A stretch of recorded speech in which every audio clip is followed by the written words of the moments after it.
Hi team, this is how you should be winding up your vacuum cleaner cords at the end of your shift. Start from the machine end. Grab the cord and wind clockwise, then anti-clockwise. Clockwise, anti-clockwise. Clockwise, anti-clockwise. Clockwise, anti-clockwise. Continue doing this until you have wound all the way in to the end of the cord.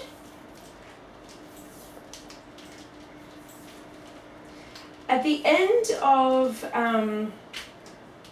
winding this way, when you throw this out, it will open in one straight line with 0 tangles.